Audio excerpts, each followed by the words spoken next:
गीता ज्ञान का आध्यात्मिक रहस्य। The great Gita. गीता ज्ञान एक मनोयुद्ध या हिंसक युद्ध। पहला और दूसरा अध्याय, जहाँ जब स्वधर्म की बात आती है तो स्वधर्म माना क्या। मनुष्य जीवन को अगर देखा जाए तो शरीर और आत्मा का जब संबंध हुआ तब से जीवन प्रैक्टिकल में हुआ।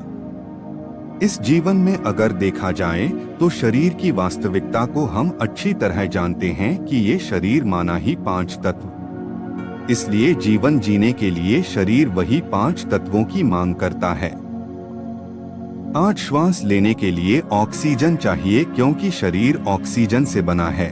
इसी तरह जीवन जीने के लिए पानी चाहिए क्योंकि शरीर में 60 से 70% पानी का हिस्सा है।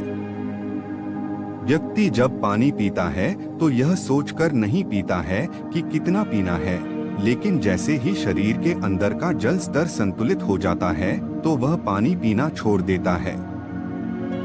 वह अधिक पानी नहीं पीता है कि कल के लिए चलेगा। ये 5 तत्व उतनी ही मात्रा में ग्रहण करता है जितनी की शरीर की आवश्यकता होती है।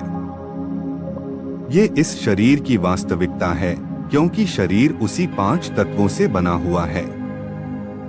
इसी तरह इस शरीर में जो चैतन्य शक्ति आत्मा है, आत्मा को भी जीवन जीने के लिए कुछ चाहिए। कई बार कई लोग समझते हैं कि आत्मा निर्लिप्त है, उसे कुछ नहीं चाहिए, परंतु नहीं। आत्मा को कहा जाता है कि आत्मा सतोगुणी है। सतोगुणी अर्थात उसको भी जीवन जीने के लिए 7 गुणों की आवश्यकता है। वे 7 गुण कौन से हैं जीवन जीने के लिए आवश्यक हैं? ज्ञान, प्रेम, पवित्रता, आनंद, सुख, शांति और शक्ति। सर्वप्रथम उसे आध्यात्मिक ज्ञान चाहिए। आध्यात्मिक ज्ञान क्यों? क्योंकि इसी आध्यात्मिक ज्ञान से मनुष्य जीवन में रहा हुआ अज्ञानता का अंधकार समाप्त होता है। मनुष्य जीवन में सबसे बड़ा अज्ञान अगर है तो वो है अहंकार। आज अहंकार के कारण मनुष्य के कर्म कैसे होने लगे हैं? मनुष्य के संबंधों में कितने कलह कलेश उत्पन्न हो रहे हैं, कितने परिवार टूट रहे हैं। आज मनुष्य को आध्यात्मिक ज्ञान की आवश्यकता क्यों है? क्योंकि आध्यात्मिक ज्ञान ही इस अज्ञान को खत्म कर सकता है। जब अहंकार समाप्त हो जाता है तब आपसी संबंधों में मधुरता आती है, जिससे हम आपस में एक अच्छी समझ डेवलप कर सकते हैं। इसलिए आध्यात्मिक ज्ञान की आवश्यकता होती है। उसी के साथ साथ जीवन में शुद्धि और पवित्रता भी चाहिए।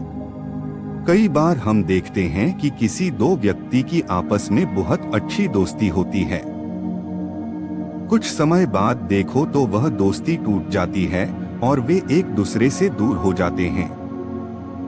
अगर उनसे पूछा जाए कि आप दोनों में तो बहुत दोस्ती थी, क्या हुआ? कहेंगे कि हमें बाद में पता चला कि ये व्यक्ति अंदर से कुछ और बाहर से कुछ और था। बाहर से बड़ी सफाई वाली बातें कर रहा था, लेकिन अंदर से उसका मन मैला था। उसकी भावनाओं में शुद्धि नहीं थी, उसके विचारों में शुद्धि नहीं थी, उसके व्यवहार में शुद्धि नहीं थी। इसलिए हमें अच्छा नहीं लगा और हम उससे दूर हो गए। इंसान को अच्छा कहाँ लगता है? जहाँ विचारों की शुद्धि हो, व्यवहार की शुद्धि हो। आज यही पवित्रता जीवन में क्यों चाहिए? एक बच्चा जब जन्म लेता है तो कितना पवित्र और मासूम होता है, यही उसकी वास्तविकता है। जितना हम जीवन में पवित्र भावनाओं को प्रवाहित करते हैं, उतना ही आत्मा को तेज ऑरा बढ़ता है। लेकिन जहां अहंकार हो, अशुद्ध भावनाएं हो, उस संबंध में कभी भी निस्वार्थ प्रेम पनप नहीं सकता है। आज हरेक को जीवन में क्या चाहिए? प्रेम चाहिए। एक बच्चे को भी प्यार चाहिए।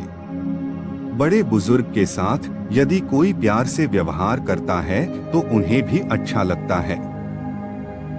ये नहीं कि बड़े बुजुर्ग ने सारा जीवन बहुत प्यार पाया है, बुढ़ापे में अगर प्यार नहीं भी मिला तो चलेगा, नहीं। हर इंसान को प्यार चाहिए और वो भी निस्वार्थ प्यार चाहिए। निस्वार्थ प्यार कैसे संबंधों में पनप सकता है? जब आपसी समझ हो, पवित्र भावनाएं हो, तब निस्वार्थ प्रेम प्रवाहित होता है। आज कैसी विडंबना है कि हर मनुष्य प्यार चाहता है, लेकिन कोई प्यार से बात करता है तो उसे टेंशन होने लगती है कि ये व्यक्ति इतने प्यार से क्यों बोल रहा है, क्या चाहिए इसे। अर्थात वह स्वयं को रिलैक्स महसूस नहीं करता है, चाहिए उसको भी प्रेम। जहाँ ये 6 गुण हैं, वही आत्मशक्ति का अनुभव होता है, क्योंकि ये 6 गुण नहीं बल्कि 6 शक्तियां हैं। ज्ञान की शक्ति, पवित्रता की शक्ति, प्रेम की शक्ति, शांति की शक्ति, ये सब शक्तियां हैं। दूसरे शब्दों में कहें तो यही आत्मा का स्वधर्म है।